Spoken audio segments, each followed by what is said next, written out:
श्रोते हो नमस्कार. आजच्या वृत्तविशेषमध्ये आपलं स्वागत. श्रोते हो, भारत हा कृषीप्रधान देश आहे. देशाची अर्थव्यवस्था मोठ्या प्रमाणावर कृषी आणि त्या संबंधित उद्योगांवर आधारित आहे. शेतकरी मोठ्या कष्टानं आपल्या शेतात धान्य पिकवतो. त्यासाठी त्याला मेहनतीबरोबरच आर्थिक गुंतवणूकही करावी लागत असते. त्याची भरपाई त्याच्या शेतमालाला मिळणाऱ्या किमतीमधून होत असते. बाजारातल्या काही घटकांमुळे काही वेळा शेतमालाला योग्य तो भाव मिळत नाही. परिणामी शेतकऱ्यांचं नुकसान होतं. ते टाळण्याकरता आणि शासन म्हणून शेतकऱ्यांच्या पाठीशी उभं राहण्याच्या जबाबदारीतून केंद्र सरकार काही पिकांच्या खरेदीसाठी किमान आधारभूत किंमत ठरवत असतं. यंदाच्या खरीप हंगामातल्या अशाच प्रकारच्या 14 पिकांना केंद्र सरकारनं किमान आधारभूत किंमत घोषित केली आहे. गेल्या वर्षीच्या तुलनेत यात वाढही करण्यात आली आहे. श्रोतेहो, काल झालेल्या मंत्रिमंडळाच्या बैठकीत या किमान आधारभूत किमतीची घोषणा करण्यात आली. यावेळी केंद्रीय माहिती आणि प्रसारण मंत्री अश्विनी वैष्णव यांनी माध्यमांना माहिती दिली. केंद्र शासनाची या किमतीविषयीची भूमिका त्यांनी यावेळी विशद केली. माध्यमांशी बोलताना ते म्हणाले, प्रधानमंत्री जी ने जब से 2014 में जिम्मेदारी ली है देश की, तब से एक के बाद एक किसानों के हित में बड़े फैसले लिए गए हैं। और जो एक बहुत बड़ा ऐतिहासिक फैसला लिया गया था 2019 में कि किसानों को अपने श्रम का उचित मूल्य मिल सके और कम से कम 50% मुनाफा मिल सके किसानों को, इसलिए उनके जो कीमत है, खेती की जो कीमत आती है, जो कॉस्ट आती है, उस कॉस्ट के ऊपर लागत जो आती है, उस लागत के ऊपर 50% का प्रॉफिट जोड़ के एमएसपी का निर्धारण करने का 2019 में फैसला माननीय प्रधानमंत्री जी ने लिया था। उस फैसले के अनुसार लगातार खरीफ हो रबी हो सारे फैसले उसी हिसाब से लिए जा रहे हैं। Cost plus 50% profit equals MSP, उस तरीके से इसका सारा फैसला लिया गया। तो आज के खरीफ के लिए जो फैसला लिया गया उसमें करीब जितने भी खरीफ के क्रॉप्स हैं उन सब में कॉस्ट प्लस 50% या 50 से अधिक टोटल 2,60,000 करोड़ रुपए किसानों को पे आउट जाएगा इस पूरे फैसले से। और इस साल का एनुअल खरीफ प्रोक्योरमेंट होगा 824 लाख मिलियन मेट्रिक टन। अगर हम कंपेयर करें 2004-14 के कंपैरिजन से और 14 से 26 का, तो जो किसानों को खरीफ में मिला है, मैं सिर्फ खरीफ का कंपैरिजन कर रहा हूँ, खरीफ रबी कंबाइंड नहीं, केवल खरीफ का कंपैरिजन है। 2004 से 14 के दशक में 4,75,000 करोड़ रुपए किसानों को मिले थे। 2,14 से 2,26 वाला एनडीए 1, एनडीए 2, एनडीए 3 ये जो पीरियड है, इसमें 19 लाख करोड़ रुपए किसानों को खरीफ में मिले। किसानों के जीवन में इसके कारण एक बड़ा परिवर्तन आया है।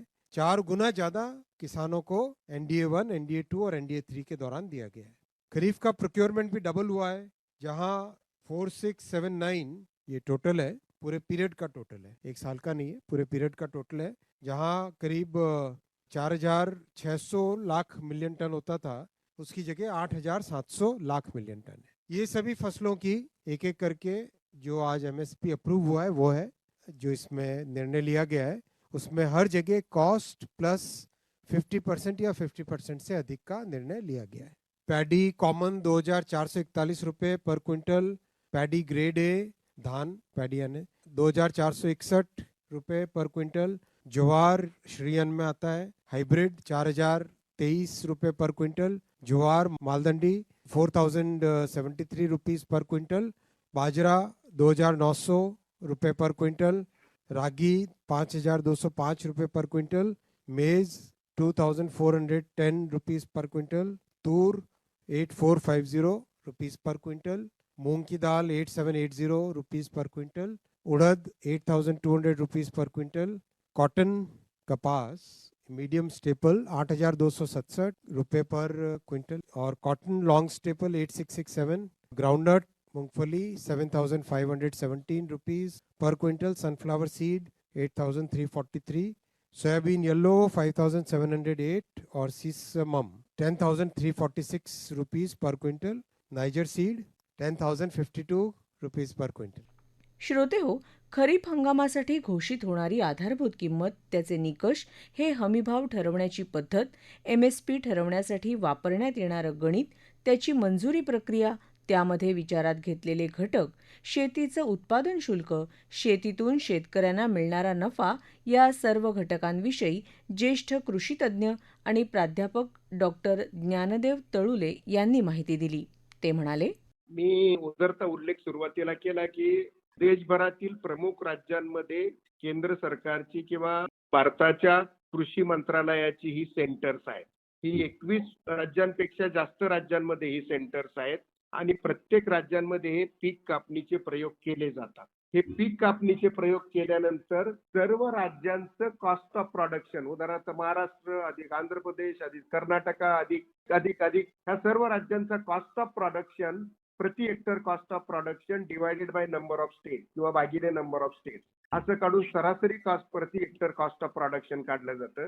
त्याच्यानंतर per hectare cost of cultivation काढल्यानंतर त्याला यील्ड म्हणजे त्याने उत्पादकतेनं भागल्यानंतर तुम्हाला प्रति क्विंटल कॉस्ट ऑफ प्रोडक्शन किंवा प्रति क्विंटल उत्पादन खर्च मिळतो.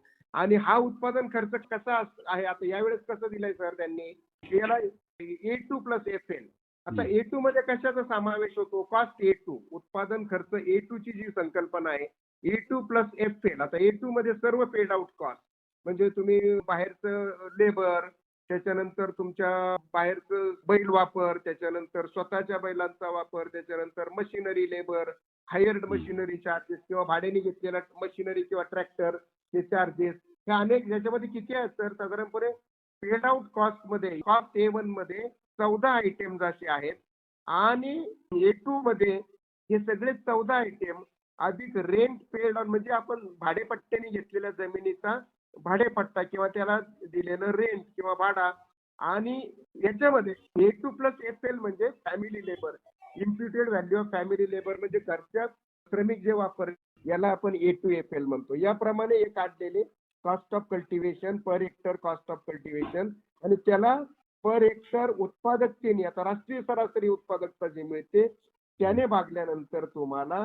Per hectare cost of cultivation मिळतो. म्हणजे पहिल्यांदा प्रति हेक्टर, त्याच्यानंतर उत्पादकतेचा विचार केल्यानंतर तुम्हाला प्रति क्विंटल मिळतं आणि हा A2 FL प्रमाणे प्लस 50% त्याच्यामध्ये ऍड करून गव्हर्नमेंटनी ही मिनिमम सपोर्ट प्राइसेस या वर्षीच्या खरीप मार्केट सीझन असा म्हटलं जातं त्याला KMS, खरीप मार्केट सीझन 2026-27, आणि हे मग कॅबिनेटकडे अप्रुव्हलला पाठवलं जातं आणि कॅबिनेटचे अप्रुव्हल त्याला मिळाल्यानंतर CACP किंवा कॅबिनेट प्रेस नोट मार्फत ह्या किमान आधारभूत किमती सर्व देशासाठी पीक निहाय डिक्लेअर केल्या जातात आणि या वर्षीच्या खरीप मार्केट सीझन 26-27 साठी ह्या किमती आपल्या समोर आता आहेत.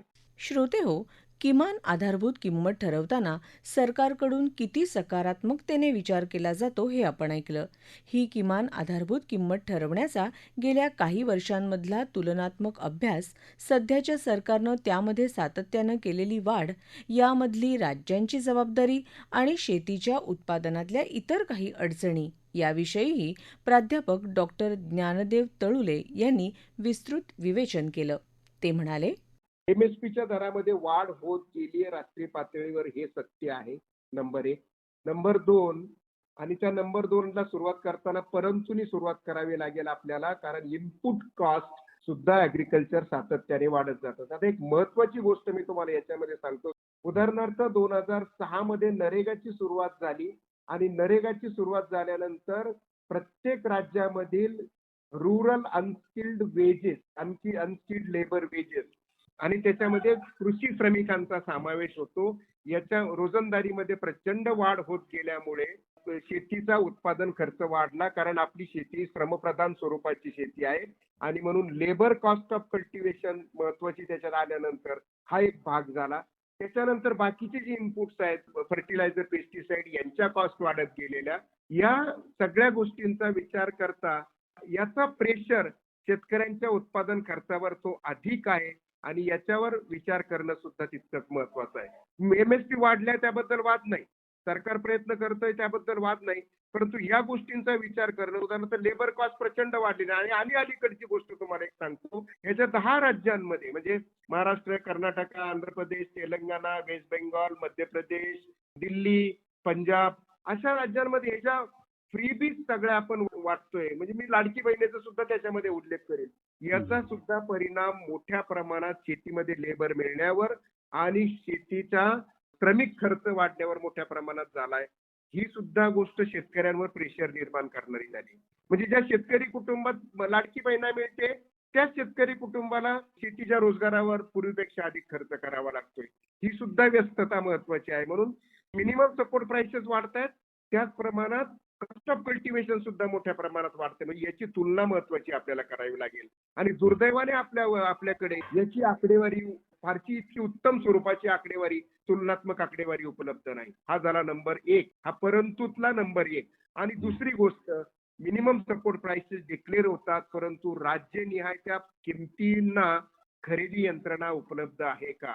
आणि अशी खरेदी यंत्रणा जर उपलब्ध नसेल राज्यनिहाय, आणि प्रकर्षाचं उदाहरण महाराष्ट्राचं सुद्धा आपल्याला याच्यामध्ये घ्यावं लागेल, की म्हणून अशी खरेदी यंत्रणा उपलब्ध नसल्यामुळे की जे प्रेशर फ्रॉम बॉटम, खालून किमतींना, मार्केट किमतींना वर ढकलू शकेल, ही यंत्रणा उपलब्ध नसल्यामुळे आपल्याला अनेकदा बाजारातल्या किमती, ज्याला state model average model market prices अशी त्याला, आता त्याचं ट्रान्सलेशन कसं करू माझ्या लक्षात येईना, पण आपल्या बाजार किमती किमान आधार किमतींपेक्षा आपल्याला अनेकदा कमी झालेल्या दिसतात.